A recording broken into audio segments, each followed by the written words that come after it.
and it's my honor, and we will have a terrific relationship, I have no doubt. This is a Fox News alert. We are now in hour 4 of the summit. I'm Ed Henry in Singapore, where we have breaking news this hour. President Trump has just told reporters there has been tremendous progress in his talks with Kim Jong-un. The president says it's been so positive that the duo may exceed all expectations. He added that as we speak right now, the leaders are heading to some kind of a signing. That's the word the president used, signing, as if they're about to ink an agreement of some kind. We do not have all the details. We are digging for details as we speak with all the best correspondents, analysts right here in Singapore and all around the world. We are watching history in the making along with you. Thanks for joining us. 2 nuclear-armed leaders coming together for what President Trump has called a mission of peace. Kim Jong-un, chairman of the Communist Nation, has concurred, describing this long-anticipated moment as a quote-unquote prelude to peace. But can the American president and the North Korean dictator find common ground after nearly 70 years of hostilities between the two nations? Welcome. As I said, we've got 2 hours of breaking news coverage ahead. It's Tuesday, noon here in Singapore, the scene of a truly extraordinary series of events. It was something that would have been unthinkable even just a few months ago. Frankly, a couple of weeks ago, there were critics saying that this summit was never going to get off the ground. There were exchanges of personal insults between Pyongyang and Washington, threats of war, threats of a nuclear conflict. But just a short time ago, President Trump and Kim Jong-un emerged from a working lunch. The president hinted, as I noted at the top, there's some kind of a signing that's forthcoming that we expect to get live coverage of. As soon as we get it here in Singapore, we, of course, are going to go to the president and Kim Jong-un live.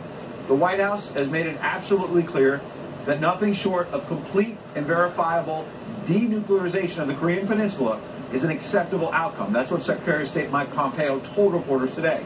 But it is unclear what Kim hoped to achieve from this historic sit-down and what he agreed to with President Trump in this series of meetings.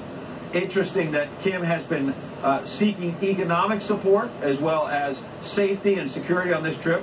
We may not know after the 2 leaders wrap up their talks all of what was agreed to. But again, the president hinting that they have some kind of agreement. And the president, as you know, in recent days has been trying to lower expectations. Now it sounds like he's going the other direction and raising expectations of an agreement, of a deal. But in recent days has been saying this is likely to be round 1 of a whole series of talks, follow-up meetings that could be at the White House, could even be at Mar-a-Lago down in Palm Beach, Florida, as the president seeks what I mentioned was a mission of peace. Whatever the results, it could be one of the most unusual summits. It could be one of those remarkable summits in American history and world history. 2 of the world's most unpredictable leaders trying to forge a whole new era.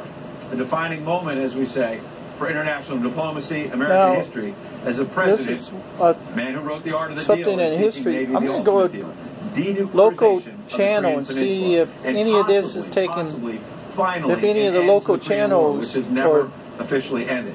are talking about it. That's CBS here. They got Elementary. And here's NBC with American Ninja Warrior.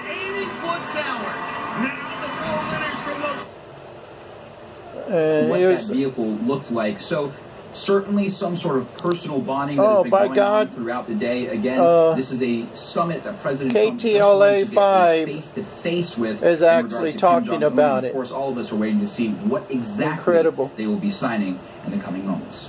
Let's go. All right, Omar, thank you so much for that report. And stay with KTLA for the very latest on the summit in Singapore. We're going to have the latest on President Trump's meeting with North Korean leader. So KTLA 5 is talking about it.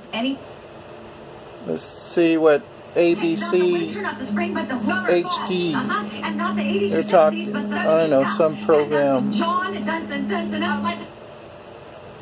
And members of the Korean American community came together here at Piper's Restaurant. Channel 9 KCLA is talking about it right now. Indeed, an unprecedented meeting, and they're hoping for progress. Back to you in the studio. Rachel Kim reporting live tonight for us from Koreatown. We'll stay with KCAL 9 News for continuing coverage of the Singapore Summit. For the latest anytime, just go to our website, kcal9.com. And we have breaking news right now. Police pursuit ended just minutes ago. And here's Fox 11. The world's they most definitely country. talk about it. You don't have to be Korean living in LA just to know how important this moment is. North Korea was accomplishing in terms of nuclear weapons and missiles. Los Angeles had to be in one of the top 2-3 targets in the event that, God forbid, there should actually be war. And for so many here in Koreatown, this one handshake brings back all the memories of their late relatives who waited a lifetime hoping to see this. My dear father, who passed away some years ago, it was his lifelong, deepest hurt in his heart that this was a reality. If your granddad was alive today, what would he say? I think he would be speechless, and I think he'd be overcome with emotion. Overcome with emotion, he says. That's how very special this night is to all the... Seinfeld on 13. Now let's go back to 360 Fox. That is where the insult lies. Hannity. This is video that you and I are going to be looking at, and American people will be looking at for decades. Ed. Yeah, Rich, stick with me here because you cover Secretary of State Mike Pompeo. He obviously had two one-on-ones with Kim Jong-un to lay the groundwork. It started out as a secret mission, as I recall, over Easter weekend, taking the world by surprise. Talk about that a little bit. Putting in history books. Just learning that we think I'm watching part of it. Be let in the next couple of moments for a possible spray of this so I hope it works out. More comments from the president, Chairman Kim. I want our viewers to stand by. We're obviously going to go there live. You see that picture of Mike Pompeo from his previous meetings with Kim Jong-un. Rich, I want to run something by you as you talk about the Secretary of State. The interpreter who is interpreting some of Kim Jong-un's remarks said earlier that among the remarks from Kim to President Trump, quote, many people in the world will think of this as a form of fantasy from a science fiction movie. Remarkable comment from Chairman Kim.